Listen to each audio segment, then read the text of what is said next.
जब मैं तैयार होकर आऊंगी ना, तब देखना कैसे होश उठते हैं तुम्हारे।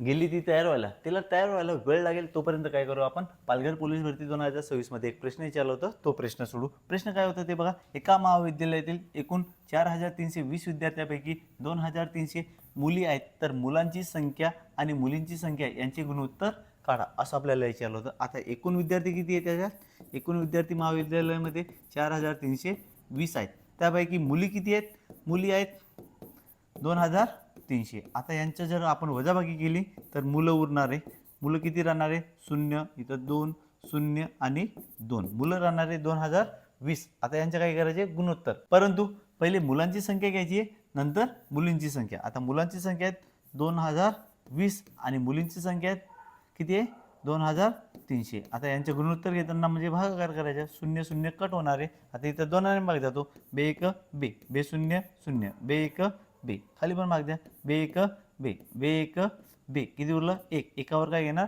0, बे 5 10, म्हणजेच काय राहणार ते 101 कास 115, म्हणजे पर्याय डी उत्तर आपलं बरोबर राहणार आहे। आणि अशा प्रकारचे प्रश्न जर तुम्हाला पोलीस भरतीमध्ये विचारलं गेलं तर सराव म्हणून काय करा, या प्रश्नाचे उत्तर कमेंट बॉक्समध्ये फेकून मारा। आणि अशाच व्हिडिओसाठी आपल्या Insta I D 3R maths academy MS ला फॉलो करून घ्या। धन्यवाद। ती तयार होऊन आली बघा।